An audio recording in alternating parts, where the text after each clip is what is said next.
en La Otra Mirada, en la tarde de Oriental.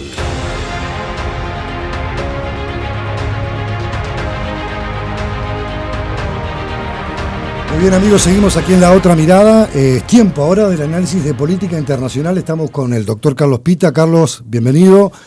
En esta tarde agradable, porque no hace demasiado frío, pero donde sí están soplando vientos muy fríos, es en Europa. Y esa Europa que ha tomado una decisión a nivel del Consejo de la Unión Europea que ahora tendrá que ser ratificada o modificada por los gobiernos que integran la Unión Europea. Pero nos estamos refiriendo a los temas de los acuerdos que sugiere o impulsa la Unión Europea con Estados Unidos con el tema arancelario que ha provocado enormes repercusiones. Pero nadie mejor que tú para poder explicarnos un poco esto. Con muchísimo gusto, un saludo cordial a todos los amigos y amigas de la audiencia, a ti, Leo, y a nuestra directora y productora, Mariela. Bueno, y a los compañeros de la radio. El tema es un tema, yo te diría, histórico. Primero porque la Comisión Europea, aclaro esto, lo que se negoció fue un preacuerdo. ¿Se acuerdan de la firma del preacuerdo entre la Unión Europea y el Mercosur? Exacto. Que lleva ya casi 2 décadas, ¿sí? Del que hubo un avance muy sustancial hace poquito en el encuentro de Mercosur-Unión Europea en Buenos Aires. Bueno, es un acuerdo parecido a este que debe ser sometido a diversos análisis, a complementación de una cantidad de aspectos técnicos y luego a la aprobación de los parlamentos.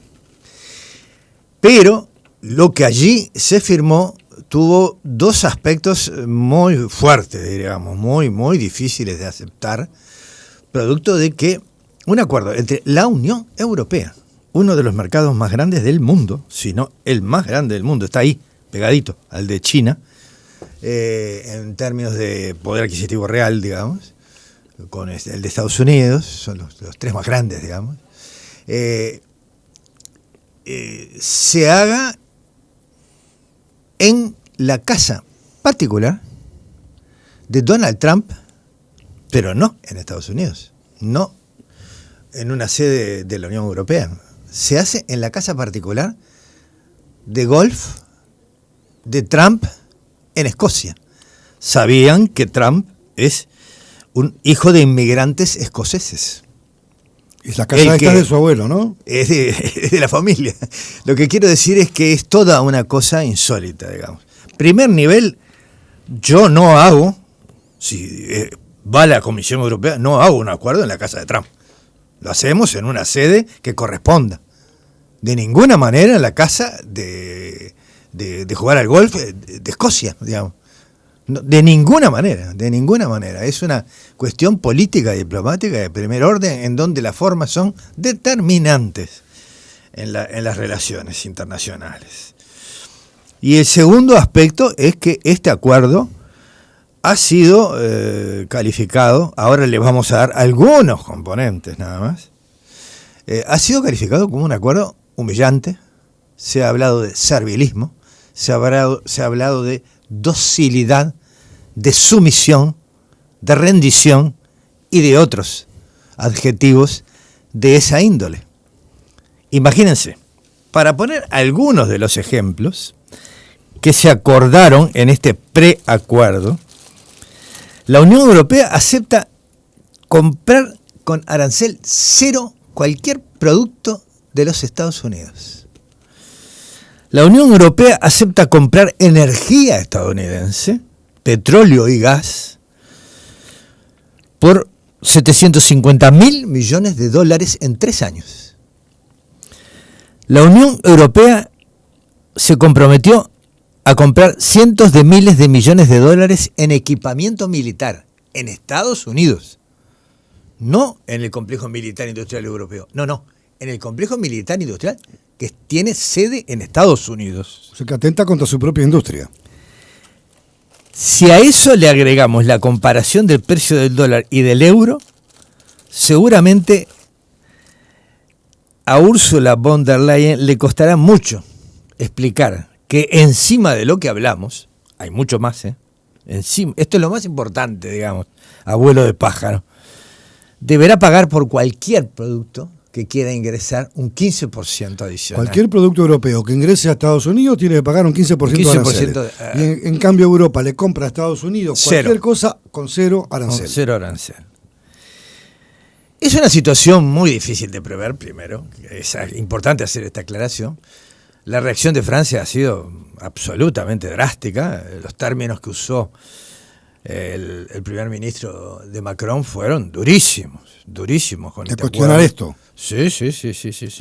Y los economistas, la Federación Industrial Alemana, la Cámara de Comercio, la Cámara Automotriz Alemana, cuestionó severísimamente este acuerdo. Es otro tema, pues es un tema de competencia desleal. Yo pago aranceles para vender mis productos, pero no le cobro aranceles para que ellos ingresen, por ejemplo, con automóviles a Europa.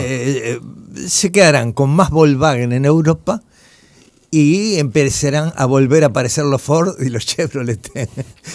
Mucho más barato, por supuesto. En los distintos países de la Unión Europea. Yo creo sinceramente que esta es una de los hechos políticos más trascendentes que han ocurrido en los últimos años. Porque esto viene, perdóname, Leo, pero esto viene de haber vivido hace muy pocas semanas la vergüenza impresentable del acuerdo de la OTAN. Donde hay que pagar un 5%. En donde uno de los miembros de la Comisión Europea le llamó Daddy a Trump. Papá. En la reunión, papito. No es papá, porque papá, está bien papá. Es decir, podría ser un lenguaje callejero, digamos, impropio de un ámbito político diplomático, pero no, Daddy, papito le dijo. En donde los países de la Unión Europea se comprometen a gastar un 5% de su producto en armamento. Entonces, esto plantea 3 escenarios posibles. Uno primero es que este acuerdo se modifique sustantivamente en varios aspectos y pueda ser llevado por la Unión Europea y aceptado por Estados Unidos. Esa es una opción. Otra opción es que la Unión Europea rechace este acuerdo, lo rechace y cambie a la Comisión Europea, a Ursula von der Leyen y al que le llamó Daddy a Trump. En fin, que cambien las autoridades e inicien un proceso de agenda propia como el que tenía Europa en las épocas de Angela Merkel y el propio Macron inclusive, en donde tenían un comercio extraordinariamente importante en energía con Rusia, pegada a Europa, por gasoducto a través de Ucrania, en donde estaban terminando el Nord Stream 2, el Nord Stream 2, un gasoducto que se acuerdan que fue objeto de un atentado que lo explotaron en el Báltico, ¿sí? Y que entraba directamente a Puerto Alemán, una iniciativa privada, multinacional, de la empresa rusa Gazprom y de empresas holandesas, británicas y francesas. Era un acuerdo privado. Y tenían, un comercio importantísimo en materia de aporte de granos y de alimentos de la Unión de Rusia a la Unión Europea en términos muy competitivos. Y además el gas natural y el petróleo más barato. Entonces, podrían darse situaciones como esta. No se acepta ese acuerdo, la segunda opción, y la termino de definir acá, y buscamos recomponer un acuerdo con otros socios. Estaba antes de la crisis de la invasión a Ucrania, la Unión Europea tenía un acuerdo de promoción y protección recíproca de inversiones y había definido a China como un socio estratégico de la Unión Europea para poder incrementar todo tipo de intercambios y de cooperación económica, comercial y tecnológica entre el bloque de la Unión Europea y el gigante asiático, y China, que incluso incorporaba la ruta de la seda como parte del acuerdo de promoción y protección recíproca de inversiones. Y buscar el acuerdo en otro gran mercado, que es el del sudeste asiático, en donde hay países como Malasia, como Indonesia. Indonesia tiene 285 millones de habitantes. Para manejar la magnitud de los mercados que hay, con Australia, con Nueva Zelanda, con todo el Oriente y el Pacífico, que es allí donde está el centro hoy ya de la economía mundial, porque el Atlántico Norte no es más centro de ello. Esa sería la segunda opción, que Europa no acuerda con Estados Unidos, sigue como está, y busca acuerdos nuevos que le fortalezcan su comercio y sus intercambios y sus... Esto tira para atrás, Carlos, el famoso preacuerdo o intención de acuerdo con el Mercosur. Para nada. Creo que esto puede acelerarlo, al contrario. Puede acelerarlo porque creo que la gente se está dando cuenta en Europa, cada vez más se está dando cuenta. Es increíble cómo Europa ha llegado a esta situación. Ahora, ¿qué pasa con los delegados de los gobiernos cuando van a esos lugares? Bueno, ¿actúan per se, por sí mismos, sin consultas, definen y después que les arreglen los gobiernos, los parlamentos? La estructura de la Unión Europea es una estructura muy compleja, en donde tiene organismos distintos y diferentes. Tiene una Comisión Europea, que sería como una especie de poder ejecutivo colegiado.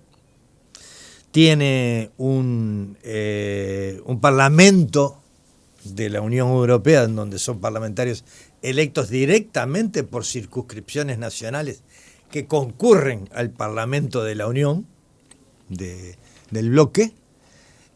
Y luego hay una cantidad de aspectos jurídicos que, aunque estén ese Poder Ejecutivo común y ese Parlamento común, deben resolverlo los parlamentos nacionales, de los gobiernos, claro, de cada uno de sus miembros. ¿Hoy son cuántos, Carlos?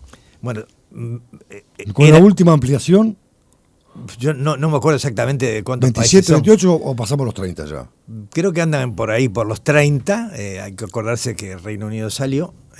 Capaz que vuelve, vamos a ver. Está en eso, queriendo volver. Vamos a ver qué pasa. Y el tercer camino, que es el más peligroso sin duda, para los intereses de una parte de la Unión Europea, de los países de la Unión Europea, es que la Unión Europea pase a ser un bloque meramente económico-comercial, digamos, con un acuerdo de libre comercio entre ellos, y deje de ser un bloque de una especie de casi una federación de estados, digamos, ¿no? Como una confederación o algo así. Entonces se abre un periodo de mucha incertidumbre, una más a este momento de desorden mundial, y los demás actores deberán jugar sus cartas. China tiene que jugar sus cartas en esto. Eso te iba a preguntar, ¿qué papel juega China acá? Hay una oportunidad para China que es, seguramente los chinos la están mirando con cariño, mucha atención y mucho antes que nosotros.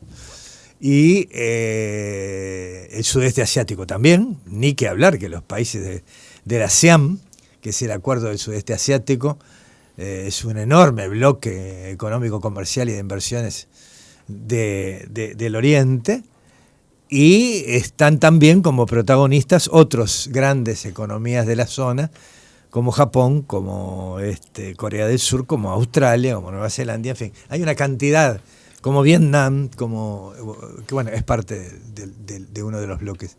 En definitiva, yo creo que esto le agrega incertidumbre al tema, pero da mucha pena, a mí me da mucha pena en particular. Yo me crié en un hogar de abuelos gallegos, pero en un país que miraba hacia Europa como una luz y un ejemplo. Y miraba a Francia, sobre todo. Tenemos una cultura francesa muy arraigada, francófila, ¿no? Evidentemente, nuestro sector político, del liderazgo político de principios del siglo XX, se formó prácticamente en las universidades francesas. Y sí, y además con el modelo inspirador de la Revolución Francesa, ¿no? Un poco por ahí la construcción republicana. La construcción republicana y el estado de bienestar. Las dos cosas juntas, ¿no? Yo creo que da lástima ver la Europa proceder de esta manera. Yo no me puedo imaginar a una Angela Merkel, a un Konrad Adenauer, bueno, ni que hablar, un Charles de Gaulle, aceptar irse a reunir a la casa de un presidente norteamericano en Escocia, en donde va a jugar al golf en verano. Es una cosa inadmisible, pero además impensable hasta que pasó. Entonces hay realmente una situación de humillación y de indignación que genera, como repito, y lo digo, más incertidumbre todavía al contexto mundial actual, en donde la etapa de transición hegemónica asegura sorpresas de toda índole. No solo en el lamentable y trágico proceso de guerras y de conflictos armados y de muertes masivas de personas en varios lugares del mundo. Fíjese que un último conflicto se acaba de llegar a un alto el fuego ahora entre Tailandia y Vietnam. Es una cosa impresionante. Hay conflictos en África, en el Oriente Próximo. Acabamos con la guerra de los 12 días de Irán, el genocidio de Gaza. La guerra en Ucrania, sigue la guerra en Ucrania.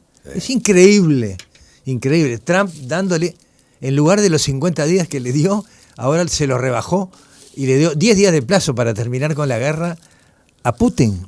Es como si nos estuvieran contando un chiste, trágico chiste, porque mueren miles de personas, militares y civiles, y los niños y ancianos en Ucrania, de nacionalidad ucraniana y de nacionalidad rusa. Llegando ya un poquito al final de esta primera etapa, porque sobre el final vamos a tener, antes de irnos a las 5 de la tarde, vamos a hacer una miradita de lo que fue la posición uruguaya en Naciones Unidas sobre el tema de la guerra entre Israel y Palestina, o la invasión israelí a Palestina y lo que está pasando, y que el Estado uruguayo fijó una posición muy clara en el mundo, que sería digno de poder también destacarlo y de verla para poder comentarla, ¿verdad? Porque es un tema apasionante. Carlos, no te vayas, venimos enseguida. Con mucho gusto. Vino Mariela Cigarán. Ahora en un instante, tras la pausa, nuestro segundo invitado, Mariela.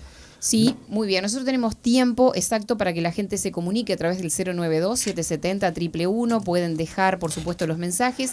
Estamos invitándolos a seguirnos en La Otra Mirada 770 AM, así nos encuentran en Instagram. Pero además vamos a estar subiendo todas las notas a YouTube. Desde este canal podemos compartir. Cada una de las columnas están por separado, así que bueno, los estaba siguiendo también al doctor y a ti a través de YouTube. Ya venimos. Nos pueden ver y escuchar. Por supuesto, ya venimos. Estás escuchando La Otra Mirada con Mariela Cigarán. Hay una voz que cruza mi país.